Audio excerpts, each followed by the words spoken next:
Թվականի փետրվարի 25-ից Սպառողների խորհրդատվական կենտրոն հաստատական կազմակերպություններ եւ փետրվարի 26-ին Հայաստանի Հանրապետության ազգային ժողովի պատգամավոր Էդմոն Մարուկյանը հանձնաժողովին ուղղված գրություններում նշել են,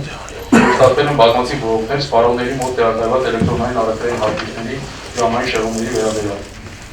Պարտադիր ուսումնասիրության նպատակով նույն թվականի մարտի 4-ից Հայաստանի Հանրապետության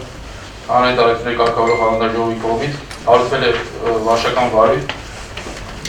Հայաստանի հետաքան տանցել պայմանավորական ընկերության նկատմամբ։ Վարչական վարույթի շրջանակում ընկերությունը ընդունել է խնդրի արկայությունը, նշելով, որ այն պայմանավորված է մի շարք գործոններով։ Ֆինանսական դահանվիճակ, այդ ուղղությամբ ներդրումների բացակայություն, հաշվիչների փոխանակման ֆոնդի ոչ բավարար ծավալ։ Միևնույն ժամանակ ընկերությունը հայտնել է, որ հաշվիչների ժամերի ճշտման աշխատանքները կավարտվի մինչև 2016 թվականի հուլիսի մեկը։ Հանրային ծառայությունները կարգավորող հանձնաժողովը որոշում է 5 միլիոն դրամով տուգանել Հայաստանի էլեկտրական ցանցեր ընկերությանը։ Հանձնաժողովը վարույթ էր սկսել ազգային ժողովի պատգամավոր Էդմոն Մարուկյանի գրության հիման վրա, որով ներկայացված էր բազմաթիվ քաղաքացիների բողոքն այն մասին, որ էլեկտրաէներգիայի հաշվիչների գիշերային ժամանակն իրական ժամանակից մի քանի ժամ հետ է մնում, ինչի հետևանքով քաղաքացիները գիշերը սպառած էլեկտրաէներգիայի դիմաց վճարել են եւ վճարում են ցերեկային սակագնով։ Միայն ժամերի տարբերությունը չէ որ խնդիր է, այլ նաև այն, որ բազմաթիվ են բողոքները, որ փակ տներում հաշվիչները աշխատում են։ Այսինքն այդ տեսուչների ինստիտուտը Հայաստանում շատ խնդրահարույց տեսուչ ինստիտուտ է եւ այս առումով որ ներկայացում է նոր հաշվիչները, որքանով որ ես եմ տեղեկացված, պետք է մարդկային գործոնը ընդհանրապես հանրի։ Այսինքն այդ գալ հետ տալ առաջ տալ բան այս խնդիրը կա, դրա համար դա նույն ձևով ներկայացել է։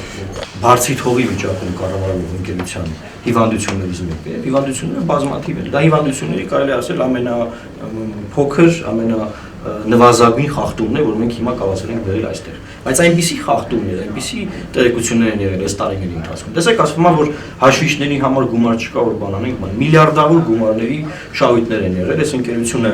միլիարդավոր գումարներից բարեգործություններ է արել եւ ցույց է տվել պետությանը, որ ես վնասով եմ աշխատում։ Դե խոսքը գնում է մինչև նոր գնորդի գնելու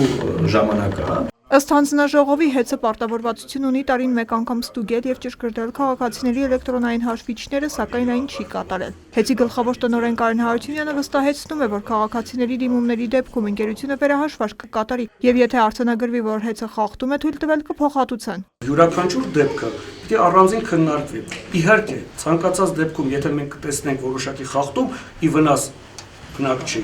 ի վնաս բնակ չի, պարտադիր կարգով դա փոխհատուցվի։ Ուղղակի ես եւ այնտեղ դեպքում նշեցի եւ հիմա եմ ուզում ճշտել, որ նշել ձեզ, որ դա բավականին բարդ է, որովհետեւ տեսեք, յուրաքանչյուրը ձեր տան օրինակով կարող եք ստուգել, տեսնեք, ժամը 11-ից մինչև ժամը 7-ը ինչքան էր ավելի բեռը այն կողմում, ինչքան էր մյուսում, դա բարդ գործընթաց է, բայց բոլոր դեպքերում ես հավաստիացնում եմ ցանկացած պարագայում, եթե կլինի որոշակի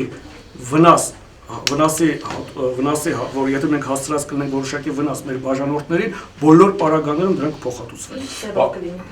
Ուրեմն փոխհատուցում Հայաստանի Հանրապետության օրենսդրությամբ սահմանված կարգով։ Իհարկե կլինի յուրաքանչյուր փոխհատուցումը դրամական արտահայտությամբ, կարող է լինել փոխհատուցում ուղղակի դրամի վերադարձ, կարող է լինել փոխադարձ համաձայնությամբ այլ ձևեր։ Էդմոն Մարուկյանը հեծից տուժած բաժանորդներին խորհուրդ է տալիս դիմել հանրային ծառայությունները կարգավորող հանձնաժողովին։ Արմին Ավետիսյան, Մարնե Խարատյան, Առաջին լրատվական։